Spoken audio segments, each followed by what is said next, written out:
বহুরূপী সুবোধ ঘোষ। হরিদার কাছে আমরাই গল্প করে বললাম, শুনেছেন হরিদা কি কাণ্ড হয়েছে? উনানের মুখে ফুঁ দিয়ে আর অনেক ধোঁয়া উড়িয়ে নিয়ে হরিদা এইবার আমাদের কথার জবাব দিলেন, না, কিছুই শুনিনি। জগদীশবাবু যে কি কাণ্ড করেছেন শোনেননি হরিদা? হরিদা, না রে ভাই, বড় মানুষের কাণ্ডের খবর আমি কেমন করে শুনবো? আমাকে বলবেই বা কে? 7 দিন হলো এক সন্ন্যাসী এসে জগদীশবাবুর বাড়িতে ছিলেন। খুব উঁচু দরের সন্ন্যাসী, হিমালয়ের গুহাতে থাকেন। সারা বছরে শুধু একটি হরিতকি খান, এছাড়া আর কিছুই খান না। সন্ন্যাসীর বয়সও 1000 বছরের বেশি বলে অনেকেই মনে করেন। হরিদা, সন্ন্যাসী কি এখনো আছেন? না, চলে গিয়েছেন। আক্ষেপ করেন হরিদা, থাকলে একবার গিয়ে পায়ের ধুলো নিতাম। তা পেতেন না হরিদা, সে ভয়ানক দুর্লভ জিনিস। শুধু ওই একা জগদীশবাবু ছাড়া আর কাউকে পায়ের ধুলো নিতে দেননি সন্ন্যাসী। হরিদা, কেন? জগদীশবাবু একজোড়া কাঠের খড়মে সোনার বল লাগিয়ে সন্ন্যাসীর পায়ের কাছে ধরলেন, তখন বাধ্য হয়ে সন্ন্যাসী পা এগিয়ে দিলেন, নতুন খড়ম পরলেন, আর সেই ফাঁকে জগদীশবাবু পায়ের ধুলো নিয়েছিলেন। হরিদা, বাহ, এ তো বেশ মজার ব্যাপার। হ্যাঁ, তাছাড়া সন্ন্যাসীকে বিদায় দেবার সময় জগদীশবাবু 100 টাকার একটা নোট জোর করে সন্ন্যাসীর ঝোলার ভেতরে ফেলে দিলেন। সন্ন্যাসী হাসলেন আর চলে গেলেন। গল্প শুনে খুব গম্ভীর হয়ে গেলেন হরিদা। অনেকক্ষণ চুপ করে রইলেন। আমরা কি বলছি বা না বলছি সেদিকে হরিদার যেন কান নেই। হরিদার উনানের আগুন তখন বেশ গনগনে হয়ে জ্বলছে।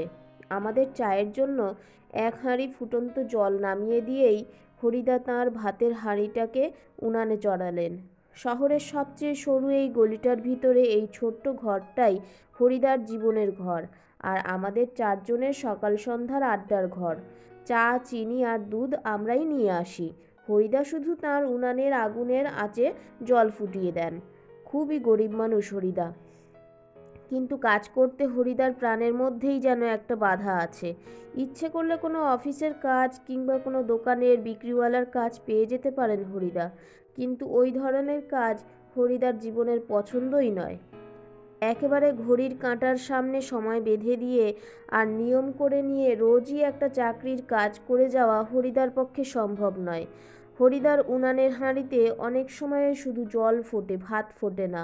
এই একঘেয়ে অভাবটাকে সহ্য করতে হরিদার আপত্তি নেই, কিন্তু একঘেয়ে কাজ করতে ভয়ানক আপত্তি। হরিদার জীবনে সত্যিই একটা নাটকীয় বৈচিত্র্য আছে, আর সেটাই যে হরিদার জীবনের পেশা। হরিদা মাঝে মাঝে বহুরূপী সেজে যেটুকু রোজগার করেন তাতেই তাঁর ভাতের হাঁড়ির দাবি মিটিয়ে দিতে চেষ্টা করেন। মাঝে মাঝে সত্যিই উপোস করেন হরিদা। তারপর একদিন হঠাৎ আবার এক সকালে কিংবা সন্ধ্যায় বিচিত্র ছদ্মবেশে অপরূপ হয়ে পথে বের হয়ে পড়েন। কেউ চিনতে পারে না, যারা চিনতে পারে 1 আনা 2 আনা বকশিস দেয়, যারা চিনতে পারে না তারা হয় কিছুই দেয় না কিংবা বিরক্ত হয়ে 2-1 পয়সা দিয়ে দেয়। একদিন চকের বাস স্ট্যান্ডের কাছে ঠিক দুপুরবেলাতে একটা আতঙ্কের হল্লা বেজে উঠেছিল।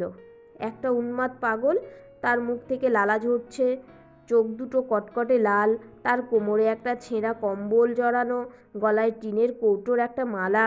পাগলটা একটা থান ইট হাতে তুলে নিয়ে বাসের উপরে বসা যাত্রীদের দিকে তেড়ে যাচ্ছে। চেঁচিয়ে উঠছে যাত্রীরা, 2-1 পয়সা ফেলেও দিচ্ছে।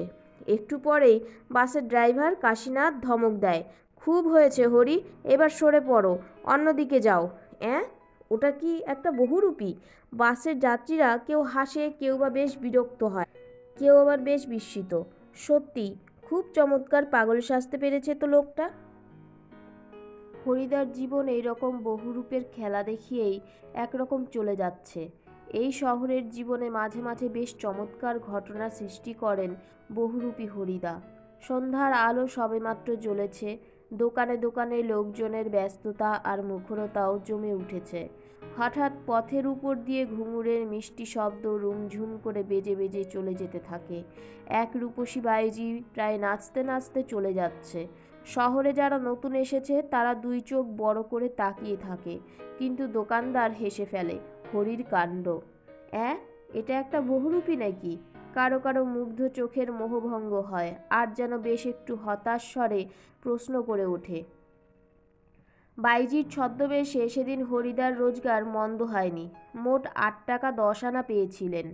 আমরাও দেখেছিলাম একটা দোকানের সামনে গিয়ে দাঁড়াচ্ছে সেই রূপসী বাইজি, মুচকি হেসে আর চোখ টিপে একটা ফুল সাজিয়ে এগিয়ে দিচ্ছে। দোকানদারও হেসে ফেলে আর একটা সিকি তুলে নিয়ে বাইজির হাতের ফুলসাজির উপর ফেলে দেয়। কোনো দিন বাউল, কোনো দিন কাপালিক, কখনো বোঁচকা কাঁধে বুড়ো কাবুলিওয়ালা, কখনো হ্যাট কোট প্যান্টুলুন পরা ফিরিঙ্গি কেরামিন সাহেব। একবার পুলিশ সেজে দয়ালবাবুর লিচু বাগানের ভিতরে দাঁড়িয়েছিলেন হরিদা। স্কুলের 4টে ছেলেকে ধরেছিলেন। ভয়ে কেঁদে ফেলেছিল ছেলেগুলো, আর স্কুলের মাস্টার এসে সেই নকল পুলিশের কাছে ক্ষমা চেয়েছিলেন, এবারের মতো মাফ করে দিন ওদের। কিন্তু 8 আনা ঘুষ নিয়ে তারপর মাস্টারের অনুরোধ রক্ষা করেছিলেন সেই নকল পুলিশ হরিদা। পরদিন অবশ্য স্কুলের মাস্টারমশাইয়ের জানতে বাকি থাকেনি কাকে তিনি 8 আনা ঘুষ দিয়েছেন। কিন্তু মাস্টারমশাই একটুও রাগ করেননি, বরং একটু তারিফই করলেন। বাহ, সত্যি খুব চমৎকার পুলিশ সেজেছিল হরি। আজ এখন কিন্তু আমরা ঠিক বুঝতে পারছি না হরিদা এত গম্ভীর হয়ে কি ভাবছেন। সন্ন্যাসীর গল্পটা শুনে কি হরিদার মাথার মধ্যে নতুন কোনো মতলব ছটফট করে উঠেছে? ঠিকই, আমাদের সন্দেহ মিথ্যে নয়। হরিদা বললেন, আজ তোমাদের একটা জবর খেলা দেখাবো। আমাদের দেখিয়ে আপনার লাভ কি হরিদা? আমাদের কাছ থেকে একটা সিগারেটের বেশি কিছু তো পাবেন না। হরিদা, না, ঠিক তোমাদের দেখাবো না, আমি বলছি তোমরা সেখানে থেকো, তাহলে দেখতে পাবে। কোথায়? হরিদা, আজ সন্ধ্যায় জগদীশবাবুর বাড়িতে। হঠাৎ জগদীশবাবুর বাড়িতে খেলা দেখাবার জন্যে আপনার এত উৎসাহ জেগে উঠল কেন? হরিদা হাসেন। মোটা মতন কিছু আদায় করে নেব, বুঝতেই তো পারছো, পুরো দিনটা রূপ ধরে ঘুরে বেরিয়েও 2-3 টাকার বেশি হয় না। একবার বাইজি সেজে অবশ্যই কিছু বেশি পাওয়া গিয়েছিল, কিন্তু ওতেই বা কি হবে? ঠিকই বলেছেন হরিদা। সপ্তাহে বড়জোর একটা দিন বহুরূপী সেজে পথে বের হন হরিদা, কিন্তু তাতে 7 দিনের পেট চলবার মতো রোজগার হয় না। হরিদা বলেন, না, এবার আর কাঙালের মতো হাত পেতে বকশিস নেওয়া নয়, এবার মারি তো হাতি, লুটি তো ভাণ্ডার, একবারেই যা ঝেলে নেব, তাতে আমার সারা বছর চলে যাবে।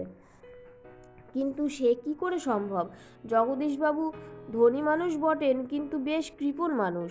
হরিদাকে একটা যোগী সন্ন্যাসী কিংবা বৈরাগী সাজতে দেখে কত আর খুশি হবেন জগদীশবাবু? আর খুশি হলেই বা কত আনা বকশিস দেবেন? 5 আনার বেশি তো নয়। হরিদা বলেন, তোমরা যদি দেখতে চাও তবে আজ ঠিক সন্ধ্যাতে জগদীশবাবুর বাড়িতে থেকো। আমরা বললাম, থাকবো। আমাদের স্পোর্টের চাঁদা নেবার জন্যে আজ ঠিক সন্ধ্যাতেই জগদীশবাবুর কাছে যাব। বড় চমৎকার আজকে এই সন্ধ্যার চেহারা। আমাদের শহরের গায়ে কতদিন তো চাঁদের আলো পড়েছে, কিন্তু কোনোদিন তো আজকের মতো এমন একটা স্নিগ্ধ ও শান্ত উজ্জ্বলতা কখনো চারিদিকে এমন সুন্দর হয়ে ফুটে ওঠেনি। ফুরফুর করে বাতাস বইছে। জগদীশবাবুর বাড়ির বাগানের সব গাছের পাতাও ঝিরিঝিরি শব্দ করে কি যেন বলতে চাইছে। জগদীশবাবুর বাড়ির বারান্দাতে মস্ত বড় একটা আলো জ্বলছে। সেই আলোর কাছে একটা চেয়ারের উপর বসে আছেন জগদীশবাবু। সাদা মাথা, সাদা দাড়ি, সৌম্য শান্ত ও জ্ঞানী মানুষ জগদীশবাবু। আমরা আমাদের স্পোর্টের চাঁদার খাতাটিকে জগদীশবাবুর হাতে তুলে দিয়ে দাঁড়িয়ে আছি। চমকে উঠলেন জগদীশবাবু। বারান্দার সিঁড়ির দিকে তাকিয়ে জগদীশবাবুর 2 বিস্মিত চোখ অপলক হয়ে গেল।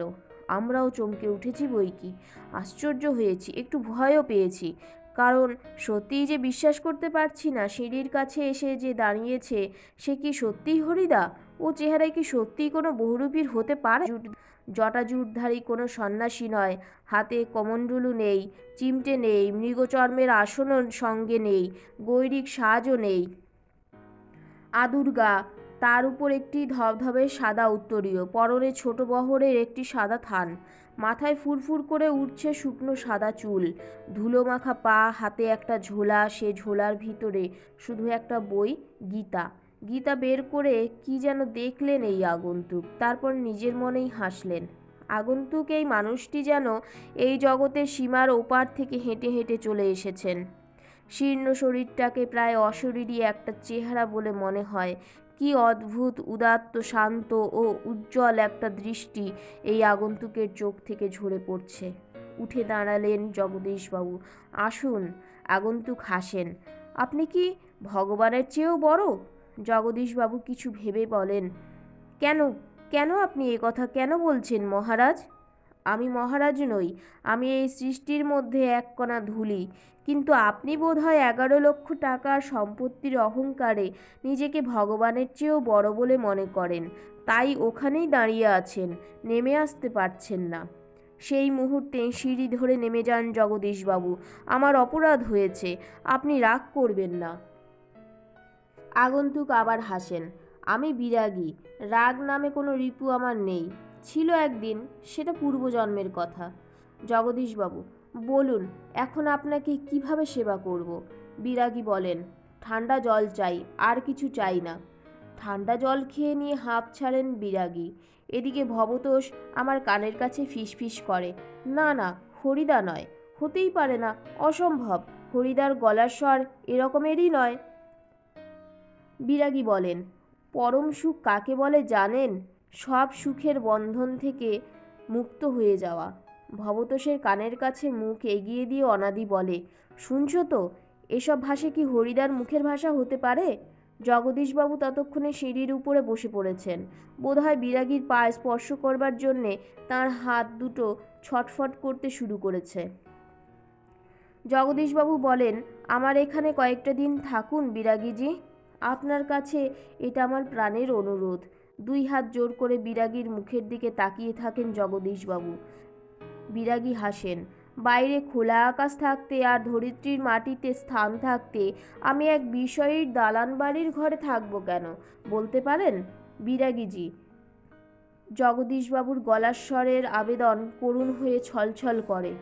বিরাগী বলেন, না, আপনার এখানে জল খেয়েছি, এই যথেষ্ট। পরমাত্মা আপনার কল্যাণ করুন, কিন্তু আপনার এখানে থাকা আমার পক্ষে সম্ভব নয়। জগদীশবাবু, তবে অন্তত একটু কিছু আজ্ঞা করুন যদি আপনাকে কোনো। বিরাগী, না না, আমি যার কাছে পড়ে আছি তিনি আপনার চেয়ে কিছু কম নয়, কাজেই আপনার কাছে আমার তো কিছু চাইবার দরকার হয় না। জগদীশবাবু, তবে কিছু উপদেশ শুনিয়ে যান বিরাগীজি, নইলে আমি শান্তি পাবো না। বিরাগী, ধন জন যৌবন কিছুই নয় জগদীশবাবু, ওসব হলো সুন্দর সুন্দর এক একটি বঞ্চনা। মন প্রাণের সব আকাঙ্ক্ষা নিয়ে শুধু সেই একজনের আপন হতে চেষ্টা করুন, যাকে পেলে এই সৃষ্টির সব ঐশ্বর্য পাওয়া হয়ে যায়। আচ্ছা, আমি চলি। জগদীশবাবু বলেন, আপনি 1 মিনিট থাকুন বিরাগীজি। সিঁড়ির উপরে অচঞ্চল হয়ে 1 মিনিট দাঁড়িয়ে রইলেন বিরাগী। আজকের চাঁদের আলোর চেয়েও স্নিগ্ধ হয়ে এক জ্যোৎস্না যেন বিরাগীর চোখ থেকে ঝরে পড়ছে। ভবতোষ ফিসফিস করে, না না, ওই চোখ কি হরিদার চোখ হতে পারে? অসম্ভব। জগদীশবাবুর হাতে একটা থলি, থলির ভিতরে নোটের তাড়া। বিরাগীর পায়ের কাছে থলিটাকে রেখে দিয়ে ব্যাকুল স্বরে প্রার্থনা করেন জগদীশবাবু, এই প্রণামী, এই সামান্য 101 টাকা গ্রহণ করে আমাকে শান্তি দান করুন বিরাগীজি। আপনার তীর্থ ভ্রমণের জন্য এই টাকা আমি দিলাম। বিরাগী হাসেন, আমার বুকের ভিতরেই যে সব তীর্থ, ভ্রমণ করে দেখবার তো কোনো দরকার হয় না। জগদীশবাবু, আমার অনুরোধ বিরাগীজি। বিরাগী বলেন, আমি যেমন অনায়াসে ধুলো মারিয়ে চলে যেতে পারি, তেমনই অনায়াসে সোনাও মারিয়ে চলে যেতে পারি। বলতে বলতে সিঁড়ি থেকে নেমে গেলেন বিরাগী। 101 টাকার থলিটা সিঁড়ির উপরেই পড়ে রইল। সেদিকে ভুলেও একবার তাকালেন না বিরাগী। কি করছেন হরিদা? কি হলো? কই, আজ যে বলেছিলেন জবর খেলা দেখাবেন, সে কথা কি ভুলেই গেলেন? আজকে সন্ধ্যাটা ঘরে বসেই কাটিয়ে দিলেন কেন? বলতে বলতে আমরা সবাই হরিদার ঘরের ভিতরে ঢুকলাম। হরিদার উনানের আগুন তখন বেশ গনগনে হয়ে জ্বলছে। উনানের উপর হাঁড়িতে চাল ফুটছে। আর একটা বিড়ি ধরিয়ে নিয়ে হরিদা চুপ করে বসে আছেন। আমাদের দেখতে পেয়েই লজ্জিতভাবে হাসলেন। কি আশ্চর্য! চমকে ওঠে ভবতোষ। হরিদা, আপনি তাহলে সত্যিই বের হয়েছিলেন? আপনিই বিরাগী? হরিদা হাসেন, হ্যাঁ রে ভাই, ওই তো সেই সাদা উত্তরীয়টা পড়ে রয়েছে মাদুরের উপর, আর সেই ঝোলাটা, আর সেই গীতা। অনাদি বলে, এটা কি কাণ্ড করলেন হরিদা? জগদীশবাবু তো অত টাকা সাধলেন, অথচ আপনি একেবারে খাঁটি সন্ন্যাসীর মতো সব তুচ্ছ করে সরে পড়লেন। হরিদা, কি করব বল, ইচ্ছেই হলো না। শত হোক, ভবতোষ: কি? হরিদা: শত হোক একজন বিরাগী সন্ন্যাসী হয়ে টাকা ফাঁকা কি করে স্পর্শ করি বল, তাতে যে আমার ঢং নষ্ট হয়ে যায়। কি অদ্ভুত কথা বললেন হরিদা। হরিদার এ কথার সঙ্গে তর্ক চলে না, আর বুঝতে অসুবিধে নেই। হরিদার জীবনের ভাতের হাঁড়ি মাঝে মাঝে শুধু জল ফুটিয়েই সারা হবে। অদৃষ্ট কখনো হরিদার এই ভুল ক্ষমা করবে না। অনাদি বলে: কিন্তু আপনি কি জগদীশবাবুর কাছে গিয়ে আর কখনো?